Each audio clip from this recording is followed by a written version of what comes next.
এই যে টেবিলে বসে একটু শান্তি করে খাবার খাইতেছি, এই খাবারের পিছনে যে কত পরিমাণ কষ্ট করতে হয় তা একটা মাই জানে, একটা ঘরের বউই জানে। আসসালামু আলাইকুম, সবাই কেমন আছেন? খাবারের জন্যই কিন্তু আমরা সবাই দুনিয়াতে অনেক কষ্ট করে থাকি। সারাদিনের পুরো একটা ব্লগ নিয়ে চলে আসলাম। অবশ্যই সবাই দেখবেন, পুরো ভিডিওটা দেখার জন্য আমন্ত্রণ রইল। ভিডিওটি শেষ পর্যন্ত দেখলে দেখতে পারবেন বেমলা কিছু, যে একটা ঘরের বউ কিংবা একটা মায়ের যে কত পরিমাণ দায়িত্বশীল, তাই পুরো ভিডিওটা দেখলেই আপনারা সবাই বুঝতে পারবেন। যাই হোক, মায়েরা কিন্তু একেবারে বসে থাকে না। তাদের কিন্তু কাপড় চোপড়, বাসন কোসন, বাচ্চাদের নাস্তা বানানো শুরু করে সমস্ত কাজই করতে হয়। আর আমার মনে হয় পুরুষ মানুষও কাজ করে, কিন্তু একটা মহিলার মতো এত পরিমাণ কাজ করে না। যাই হোক, সকাল সকাল ঘুম ভেঙে উজু করে তারপরে নামাজ কালাম শেষ করে ঘর বাড়ি ঝাড়ু দিয়ে, আমরা যেহেতু গ্রামে থাকি এর ক্ষেত্রে কিন্তু একেবারে উঠান আঙিনা সব কিছু ঝাড়ু দিতে হয়। তারপরে ঘরের সমস্ত বিছনা উঠানের কাজে লেগে গেলাম। মানে একটার পর একটা কাজ লেগেই থাকে, কাজ মনে হয় একেবারে শেষ হয় না।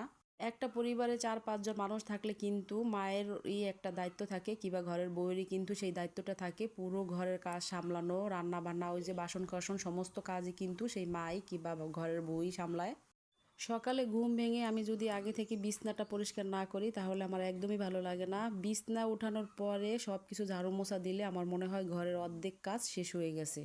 বিছনা উঠানো, ঘর বাড়ি ঝাড়ু দেওয়া, থালা বাসন ধোয়াই কিন্তু সকালের বেশিরভাগ কাজ। তারপরে আবার নাস্তা বানানো। যদি বাচ্চারা স্কুলে যায় তাহলে তো একেবারে তাড়াহুড়ার কোনো শেষ নাই। তাদেরকে তাদের পছন্দ মতো নাস্তা বানিয়ে দিতে হবে। আবার থাকে কাপড় চোপড় ধোয়া, মানে একের পর এক একেবারে জমেই থাকে। যাই হোক, আমরা সকাল সকাল কিন্তু আজকে ঠান্ডা ভাত খাবো, মানে পানি দেওয়া ভাত। এই জন্য আলু ভর্তা বানাচ্ছি আর ডিম বানিয়েছি। বাবুদের জন্য আবার রুটি ডিম বানিয়ে দিছি। মানে আমার ছোট বাবুটা, সে সব সময় রুটি দিয়ে ডিম খায়, ওটাকে বলে বার্গার, মানে পাউরুটির ভিতরে ডিম দিয়ে তাকে সকালে নাস্তা বানিয়ে দিতে হয়। আর আমরা সবাই আজকে খাবো পানি দেওয়া ভাত। তারপরে খাবারটা শেষ করে চলে গেলাম অনেকগুলো কাপড় চোপড় ধোয়ার জন্য। ওই যে বললাম, মাথার উপরে মনে হয় একটার পর একটা কাজ কীভাবে জানি জমেই থাকে, কাজ আর শেষ হয় না।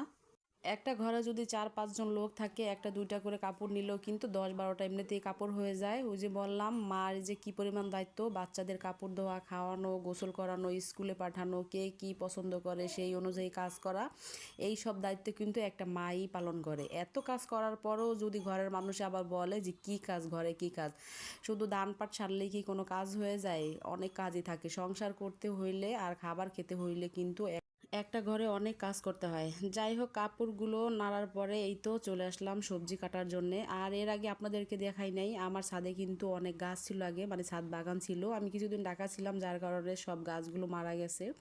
আবার নতুন করে একটু একটু করে আমি সমস্ত গাছ লাগানোর জন্য চেষ্টা করতেছি। এই তো মাশাআল্লাহ অনেক করলা গাছ হয়েছে। এখানে হচ্ছে একটা মালটা গাছ, এই গাছের মালটা কিন্তু তো অনেক মিষ্টি।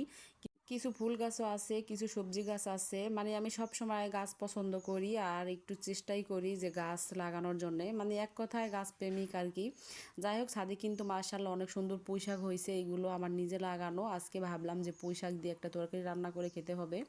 যেহেতু ড্রামের মধ্যে লাগানো, এই পুঁই শাক বেশি বড় করা যাবে না, একটু বড় হবে আর কেটে কেটে নিয়ে খাবো। এই জন্যে আমি এই পুঁই শাকগুলো লাগিয়েছিলাম। মাশাআল্লাহ এত পরিমাণ সবুজ, আর দেখলেই মনটা একেবারেই ভরে যায়।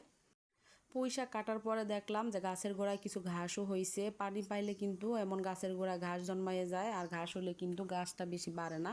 তাই আমি কিছু ঘাসও আবার পরিষ্কার করে নিলাম। আর এই যে দেখেন, আরেকটা ড্রামের মধ্যে অনেক সুন্দর পুঁই শাক কিন্তু হইতেছে, এখান থেকেও আমি কিছু শাক নিলাম।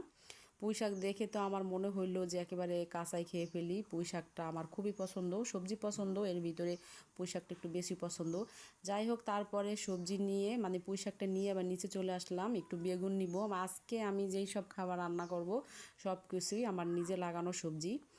এই তো একটা বেগুন গাছে মাশাআল্লাহ অনেকগুলো বেগুনও হয়েছে। এইখান থেকে বেগুনগুলো ছিঁড়ে আজকে নিজে হাতে ভর্তা বানাবো, সেটাও আপনাদের সাথে শেয়ার করব। ছাদ বাগান থেকে নিয়ে আসলাম পুঁই শাক, আর নিচে ছিল বেগুনও ছিললাম। আর এখানে কিছু লতিও আছে, এগুলো কিন্তু আমাদের লাগানো। বাড়ির সামনে অনেকগুলো কচু লাগানো হয়েছে, ওইখান থেকে আমি তুলে আনছি, কিন্তু এই ভিডিওটা করা হয় নাই। তারপরে চলে যাব রান্না বান্নার আয়োজন করার জন্য। আমি ফ্রিজ থেকে মাছ বের করে নিলাম, মাছের সাথে পুঁই শাক আজকে রান্না করব। আমি মাটির চুলায় রান্না করতে খুবই ভালোবাসি, আর মাটির চুলার রান্না তো অনেক মজা, সেটা আমরা সবাই জানি।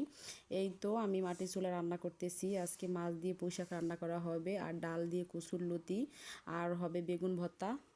গ্রামের এমন ফ্রেশ ফ্রেশ খাবার কার কার পছন্দ অবশ্যই বলবেন।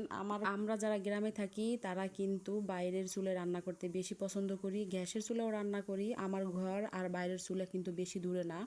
আজকে আমি একটা ভর্তা বানাবো, আমার গাছের ফ্রেশ বেগুন দিয়ে টমেটো ভর্তা, এই জন্য আমি পোড়া দিছি। এগুলো পোড়া ভর্তা কিন্তু আমার খুবই পছন্দ।